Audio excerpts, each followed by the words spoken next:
현재 우리는 매우 혼란스러운 세상을 살아가고 있습니다. 지난주부터 우리나라에서 일어나고 있는 이 혼란스러운 상황뿐만 아니라 생각해보면 이 세상은 본질적으로 혼란스러운 곳입니다.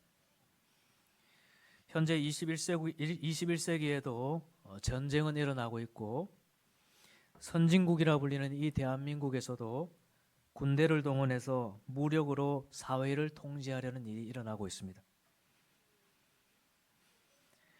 이런 일뿐만 아니라 전 세계 모든 나라에서 선진국이라 일컫는 나라들에서도 각종 사건, 사고가 끊이지를 않고 있습니다. 자연재해들, 전염병들, 여러 가지 사고들이 여전히 일어나고 있습니다. 지금 또 어떤 곳에서는 한 끼의 식사를 제대로 하지 못해서 죽어가는 사람들이 날마다 일어나고 있는 것이 현재 우리가 살아가는 세상입니다. 우리는 이런 세상을 볼 때마다 지혜를 가져야 됩니다. 때로는 우리가 세상을 보면 그래도 세상은 아직 여전히 아름답고 또 여전히 누릴 만하고 여전히 사람들 속에 선한 양심과 정의가 남아있다고 생각될 때가 있습니다. 물론 그렇습니다. 하나님은 그 은혜를 선인들에게 뿐만 아니라 악인들에게도 내리십니다. 그렇기 때문에 하나님의 일반 은혜 속에서 세상 사람들 속에도 선한 양심이 남아있고 여전히 세상은 살만하다고 여겨지기도 합니다. 그러나 우리는 그렇다고 해서 이 세상의 본질을 오해해서는 안 됩니다. 우리는 이 세상이 가장 선하고 영광스러워 보이는 순간에서조차도 이 세상의 본질은 죄와 죽음의 권세 아래에 있다는 것을 알아야 됩니다. 하물며 지금과 같이 이 어지러운 세상이면 어떻겠습니까? 우리는 이 세상의 이 어지러운 혼란들을 보면서 이 세상의 본질은 죄와 죽음의 권세 아래에 있으며 결국 하나님의 심판을 받게 될 것이라는 것을 알아야 됩니다. 그리고 하나님께서 약속하신 새 하늘과 새 땅을 고대하며 살아야 합니다. 여러분, 이것이 우리가 이 세상에서 꼭 가지고 살아야 할 지혜입니다. 여러분, 세상은 온전하지 않습니다. 세상은 더 나은 세상을 향해 진화하지 않습니다. 여러분, 30년 전 군부가 다스리고 있을 때나 지금이나 세상은 똑같습니다. 세계대전이 일어나던 100년 전이나 지금이나 세상은 똑같습니다. 세상의 본질은 죄와 죽음의 권세 아래에 있는 것입니다. 우리가 바라보고 살아야 할 곳은 이 세상이 아닙니다. 우리는 하나님의 나라를 바라보고 살아야 됩니다. 하나님께서 다스리시는 나라, 그리고 그 나라가 온전하게 이루어지는 하나님이 약속하신 새 하늘과 새 땅을 바라보며 우리는 살아야 합니다. 여러분, 그런데 그때는 왜 이렇게 안 오는 것입니까? 하나님의 나라가 온전히 이루어지는 그 새 하늘과 새 땅은 왜 이렇게 안 오는 것일까요? 여러분, 많은 그리스도인들이 그때를 바라보며 살았습니다. 삶이 힘들고 세상이 어지러워도 하나님이 약속하신 새 하늘과 새 땅을 바라보며 이 세상을 묵묵히 걸어왔었습니다. 그런데 그때는 왜 이렇게 안 오는 것입니까? 오늘 본문은 우리에게 그 이유를 설명하고 있습니다. 그리고 그 이유를 설명해 주는 것을 통해서 하나님의 최후의 심판과 새 하늘과 새 땅은 반드시 올 것이고, 그래서 우리는 그 나라를 끝까지 바라보며 살아야 한다고 말씀하고 있습니다. 먼저 그때가 왜 이렇게 빨리 오지 않는 것인지 오늘 말씀 5절부터를 한번 봅시다. 오늘 말씀 5절부터의 말씀은 당시 하나님의 최후의 심판과 하나님이 약속하신 새 하늘과 새 땅이 오지 않을 거라고 말하는 당시 거짓 선지자들의 주장에 답을 하고 있는 말씀입니다. 5절 끝에 보면 그들이 일부러 잊으려 하고 있다, 그렇게 답하고 있죠. 무엇을 일부러 잊으려 하고 있냐고 하니까 하늘이 옛적부터 존재하고 있는 것과 또 땅이 물에서 나와서 현재 바다로 성립되어 있는 것이 하나님의 말씀으로 된 것을 그들이 일부러 잊으려 하고 있다, 그렇게 말씀하고 있습니다. 여러분, 이 말씀은 창세기 1장의 말씀을 언급하고 있는 것이죠. 하늘과 땅과 바다가 하나님의 말씀으로 이루어진 것을 지금 설명하고 있는 것입니다. 특히 5절 끝에 보면 하나님의 말씀으로 된 것이라고 할 때 되다라는 동사가 있는데 이 헬라어 단어는 구성하다, 조성하다라는 의미로 사용되는 단어입니다. 성경에서 하나님의 창조의 행위를 나타낼 때 사용되는 단어죠. 골로새서 1장 17절에 보면 또한 그가 만물보다 먼저 계시고 만물이 그 안에 함께 섰느니라. 이 섰느니라는 동사가 오늘 본문에 나오는 바로 그 단어입니다. 그러니까 오늘 본문 5절이 말하는 것은 지금의 세상은 하나님께서 자신의 말씀을 통해서, 하나님의 말씀이라는 것은 자신의 주권적인 뜻에 따라 행해진 것을 말하는데, 자신의 주권적인 뜻에 따라 창조하신 결과가 지금의 이 세상이라는 것입니다. 그런데 거짓 선지자들은 이것을 일부러 잊으려고 하고 있다는 것입니다. 이것이 왜 중요할까요? 6절을 보십시오. 이로 말미암아 그때의 세상은 물이 넘침으로 멸망하였을 때, 여러분 이 6절은 노아 홍수 때를 언급하는 것입니다. 그리고 여기에서 이로 말미암아라는 것은 5절에서 말한 하나님의 말씀을 가리키는 것입니다. 하나님의 주권적인 뜻. 그러니까 세상이 처음 창조될 때도 하나님의 주권적인 뜻에 따라 창조가 되었고, 그 주권적인 뜻에 따라 노아의 홍수가 일어났다라고 이야기하는 것입니다. 하나님의 주권적인 뜻은 이 세상을 처음 창조하실 때만 역사하신 것이 아니라, 그래서 어떤 이실론자들이 말하는 것처럼 하나님은 마치 어떤 시계를 만드신 것과 같이 세상을 만들어 두고 그 원리에 따라 그냥 흘러가도록 두고 보시는 하나님이 아니라 그 주권적인 뜻에 따라 세상의 모든 역사를 주관하고 계신 분이라는 것을 지금 이야기하는 것입니다. 지금 거짓 선지자들은 그것을 일부러 잊으려고 하고 있다는 것입니다. 하나님은 창조하신 뿐만 아니라 그 창조하실 때 역사하신 주권적인 뜻에 따라 세상의 모든 구체적인 역사의 사안들을 주관하고 계시는 분입니다. 그 증거 중에 하나가 노아의 홍수인 것입니다. 그러니까 지금 하나님의 최후의 심판이 일어나지 않고, 그래서 하나님이 약속하신 새하늘과 새 땅이 빨리 오지 않는 이유는 하나님이 존재하지 않아서가 아니라, 또한 하나님이 그 일에 대하여 관심이 없으신 분이신 것이 아니라 오히려 하나님께서 자신의 주권적인 뜻으로 모든 것을 주관하고 계시는 분이기 때문이라는 겁니다. 하나님께서 뜻이 있으시면 언제든지 이 노아의 홍수 때와 같이 그 물이 그 경계를 무너뜨리고 하늘이 그 경계를 무너뜨리면서 하나님의 심판이 이 땅에 내려올 수 있다고 이야기하는 것입니다. 하나님께서 붙들고 있어서 그 일이 일어나지 않고 있는 것이지, 하나님께서 뜻하시면 언제든지 그러한 일이 일어날 수 있다고 이야기하는 것입니다. 그래서 7절을 보십시오. 이제 하늘과 땅은 그 동일한 말씀으로, 그 동일한 하나님의 주권적인 뜻으로 불사르기 위하여 보호하신 바 되어 경건하지 아니한 사람들의 심판과 멸망의 날까지 보존하여 두신 것이라. 하나님께서 보존하고 계시기 때문에 그런 일들이 일어나지 않고 있는 것일 뿐이지, 하나님이 없어서 또는 하나님의 그 약속에 관심이 없어서 그런 일이 일어나지 않고 있는 것이 아니라는 것입니다. 여러분, 우리는 이것을 꼭 기억하며 살아야 됩니다. 오늘 말씀 5절에 보면 거짓 선지자들은 이것을 일부러 잊으려고 하고 있다는 거예요. 의도적으로 이것을 잊으려고 하고 있다는 것입니다. 우리도 세상에서 이것을 의도적으로 잊으려고 하면 안 됩니다. 하나님은 주권적인 뜻으로 세상을 창조하신 뿐만 아니라 역사의 모든 사안들을 하나님의 두 손으로 운행하고 계시고 붙들고 계시고 주관하고 계십니다. 여러분, 이것을 의도적으로 잊으려고 한다고 해서 세상에 소망이 생기는 것이 아닙니다. 하나님께서 자신의 주권적인 뜻에 따라 창조하실 뿐만 아니라 섭리하고 계시다는 것을 인정하지 않는다고 해서 세상에 소망이 생깁니까? 이 세상의 어지러운 혼란을 보십시오. 하나님이 이것을 주관하지 않고 계시다고 의도적으로 그것을 믿고 살아간다고 해서 세상에 소망이 생깁니까? 오히려 선하신 하나님께서 이 모든 것을 주관하고 계시고 이끌고 계시다고 믿는 것이 우리에게 소망입니다. 우리는 이 세상의 어지러움 속에서 이 하나님의 역사를 붙들고 살아야 됩니다. 하나님을 의지하며 살아야 됩니다. 누군가는 그것을 일부러 잊으려고 하고 있지만 우리는 그것을 기억해야 됩니다. 우리가 지금 베드로후서를 계속 보고 있는데 반복해서 이야기하는 것이 뭡니까? 기억하게 하려고 한다. 리마인드하게 하려고 한다. 오늘 읽은 3장 1절 끝에도 보면 진실한 마음을 일깨어 생각나게 하려고 한다. 2절 끝에도 보면 기억하게 하게 하려나. 우리는 이것을 기억하면서 생각하며 살아야 합니다. 하나님의 주권적인 뜻이 세상의 역사를 붙들고 계시구나, 운행하고 계시구나. 여러분, 세상의 어지러움을 보십시오. 이 세상의 혼란스러운 상황을 보십시오.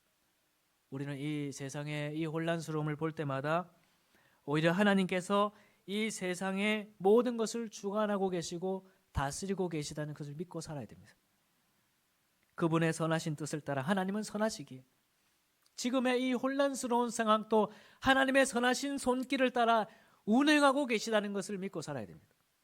여러분, 때가 되면 하나님은 이 세상의 모든 어지러움을 심판하실 것입니다. 하나님은 노아의 때와 같이 하나님의 주권적인 뜻에 따라 모든 것을 새롭게 하시고 새 하늘과 새 땅을 주실 것입니다. 여러분, 이것을 의지하며 살아갑시다. 세상의 혼란을 보면서 너무 낙심하지도 마시고, 이 세상의 어지러움을 보면서 너무 좌절하지도 마시고, 세상의 정의가 무너지고 세상의 악함이 점점 가득해져 간다고 해서 너무 슬퍼하지도 마십시오. 오히려 우리는 그런 상황에서 더욱더 우리의 믿음을 굳건하게 하고 하나님께서 이 모든 사안에 대하여 주권적인 뜻으로 운행하고 계시다는 것을 알고 하나님의 때가 되면 모든 것을 심판하시고 하나님의 약속대로 모든 의가 가득한, 모든 정의가 가득하고 모든 선함과 모든 평안이 가득한 새하늘과 새 땅을 주실 것을 기대하며 이 어지러운 세상을 살아가야 하는 것입니다.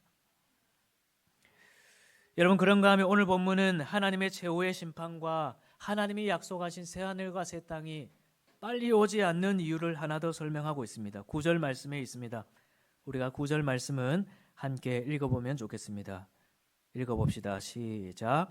주의 약속은 어떤 이들이 더디다고 생각하는 것 같이 더딘 것이 아니라 오직 주께서는 너희를 대하여 오래 참으사 아무도 멸망하지 아니하고 다 회개하기에 이르기를 원하시느니라. 아멘. 여러분, 우리는 세상의 어지러움을 보면 하나님께서 빨리 이 모든 것을 심판하시면 좋겠다, 그렇게 생각할 때가 있습니다. 여러분, 물론 그것은 우리의 소망이어야 합니다. 저는 시편을 참 좋아하는데 시편에 보면 하나님의 심판이 속히 오기를 고대하는 기도들이 얼마나 많은지 모릅니다. 그것은 이 땅에 힘이 없고 연약한 자들의 유일한 소망이고 세상의 정의를 고대하는 모든 억눌린 자들의 유일한 소망입니다. 그런데 우리는 그런 소망 가운데서도 꼭 기억해야 하는 것이 하나 있습니다. 하나님의 마음입니다. 여러분, 우리는 하나님을 오해해서는 안 됩니다. 하나님은 악인들을 심판하기를 막 고대하시면서 악인들을 하루속히 벌 주고 싶어서 막 안달나 있고 노심초사하고 있는 분이 아닙니다. 하나님은 긍휼의 하나님이십니다. 하나님은 자비의 하나님이십니다. 지난 주간에 다른 교회를 다니는 어떤 한 성도님과 대화할 일이 있었습니다. 테니스 클럽에서 만난 어떤 한 분인데 신앙적인 대화는 처음 해봤습니다.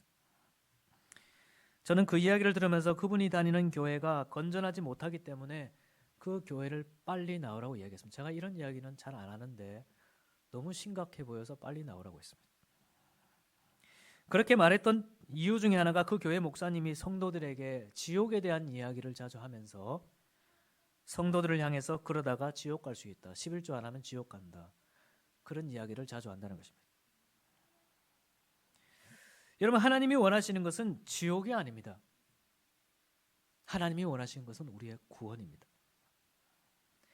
여러분, 성경이 말하고 있는 복음은 그러한 심판과 지옥의 형벌 가운데서도 우리 하나님께서 우리 주 예수 그리스도를 통해 우리를 구원하셨다는 것이 성경의 복음입니다. 성경이 말하고 있는 고유한 주제는 죄로 말미암아 정죄받은 인간과 죄인을 의롭다 하시는 구주 하나님이시다. 하나님은 죄인들의 하나님이시고 구원의 하나님이십니다. 긍휼의 하나님이시고 자비의 하나님이십니다. 이것이 복음입니다. 물론 우리 하나님은 지옥의 하나님이시고 심판의 하나님이십니다. 그러나 그 자체가 목적이 아닙니다.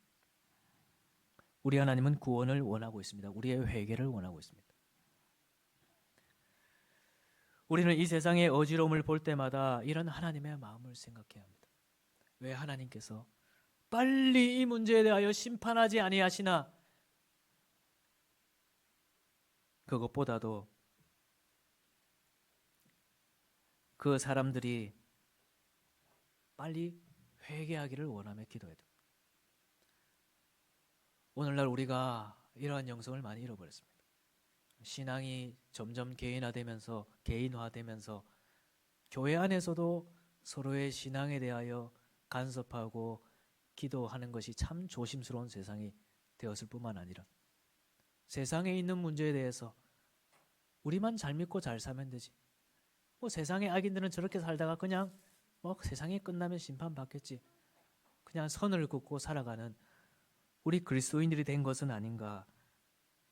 정말 우려스럽습니다. 여러분, 하나님은 모든 사람이 멸망하기를 원하지 않습니다. 모든 사람이 회개하여 구원을 받기를 원하십니다. 이것이 하나님의 최후의 심판과 하나님이 약속하신 새하늘과 새 땅이 빨리 오지 않는 이유 중에 하나입니다. 여러분, 우리는 세상의 어지러움을 볼 때마다 이런 하나님의 마음을 생각합시다. 그때와 그 심판에 관해서는 하나님의 주권적인 뜻에 따라 역사하고 계시는 그 하나님께 맡기면서도 하나님의 긍휼하게 하심을 따라 긍휼하심을 따라 세상의 모든 사람들이 다 회개하기를 우리는 기도해야 되는 것입니다. 우리는 지금 특히 국가를 위해 기도해야 됩니다. 국가의 위정자들을 위해 기도해야 됩니다. 우리는 저들이 하나님의 긍휼하심을 깨닫기를 기도해야 됩니다. 여러분, 하나님께서 원하시는 것은 파국이 아닙니다. 변화되고 새롭게 되는 것입니다. 국가의 위정자들이 이 하나님의 긍휼하심을 깨닫고 모두가 다 회개하고 엎드려서 새롭게 되기를 우리는 기도해야 됩니다. 또한 세상의 어지러움을 보면서도 그렇게 기도합시다. 세상에 있는 악인들과 독재자들과 전쟁을 일삼고 있는 범죄자들과 사회 곳곳에서 정의를 짓밟고 행복을 짓밟고 자신의 탐욕과 욕심에 따라 타인을 이익의 도구로 삼고 살아가고 있는 그런 모든 사람들을 위해 기도합시다. 그들이 하나님의 긍휼하심을 깨닫고 모두가 다 회개하기에 이르게 되기를 원하며 우리는 기도해야 됩니다. 그리고 우리 자신을 위해 그렇게 기도합시다. 오늘 말씀을 듣기 오직 주께서는 너희를 대하여 오래 참으사라고 했습니다. 하나님은 우리에 대하여 오래 참고 계십니다. 우리에게 한없는 긍휼과 은혜를 베풀고 계십니다. 집을 나간 탕자가 속히 돌아오기를. 오늘날 교인들이 그리스도인들이 하나님의 자녀답게 살아가게 되기를 우리 하나님은 수고대하며 기다리고 계십니다. 오늘 본문 11절과 12절을 우리 화면을 보면서 함께 읽어보도록 하겠습니다. 11절과 12절의 말씀입니다. 시작. 이 모든 것이 이렇게 풀어지리니 너희가 어떠한 사람이 되어야 마땅하냐? 거룩한 행실과 경건함으로 하나님의 날이 임하기를 바라보고 간절히 사모하라. 우리가 그 나라를 바라보며 산다면 거룩한 행실과 경건함으로 우리 또한 회개함으로 세상을 살아야 됩니다. 이 어지러운 세상 속에서 세상이 왜 이렇게 어지럽냐고, 세상이 왜 이렇게 혼탁하냐고 말하는 것이 아니라 우리가 그 나라를 바라본다면 우리가 하나님을 믿는 자로서 우리가 세상의 빛과 소금이 되고 이 어지러운 세상 속에서 바르고 정의롭고 선한 길이 무엇인지를 보여주면서 또 이렇게 싸움과 다툼과 전쟁이 가득한 이 세상 속에서 평화가 무엇인지, 우리가 바라보고 있는 그 나라가 의가 가득한 그 나라라고 있는데 그 의를 바라보고 정의를 바라보고 선함을 바라보고 평안을 바라보며 살아가는 우리 그리스도인들이 어떤 사람들인지 세상에 보여줄 수 있는 그런 우리가 되어야 됩니다. 우리가 이번 한 주간을 그렇게 살아갑시다. 그렇게 살아갈 수 있겠습니까? 이 어지러움과 혼탁함을 보면서 여러분, 이번 한 주간도 세상은 어지러울 것입니다. 이 어지러움이, 이 혼란이 얼마 동안 지속될지 우리는 모릅니다. 그러나 우리는 소망을 가지고 살아야 됩니다. 하나님께서 자신의 주권적인 뜻에 따라 창조하신 그 하나님께서 하나님께서 이 땅을 다스리고 계시다는 것을 믿으며 소망 가운데 살아야 됩니다. 희망을 놓지 않아야 됩니다. 세상의 모든 사람들이 하나님의 긍휼하심을 깨닫고 다 회개하고 이 세상의 어지러움과 혼란이 속히 끝나고, 이 국내의 어려움이 속히 끝나고 세상의 전쟁이 빨리 끝나서 하나님이 주시는 평안을 우리가 맛보게 되기를 바라며 이 세상을 살아야 됩니다. 이 은혜가 우리 모두에게 있기를 주님의 이름으로 축원합니다. 그래서 이번 한 주간 또 어지럽고 혼란한 이런 상황 속에서 하나님을 향한 소망을 가지고 희망을 가지고 살아가는 우리 새로운 시민교회 성도들 되시기를 주님의 이름으로 축원합니다.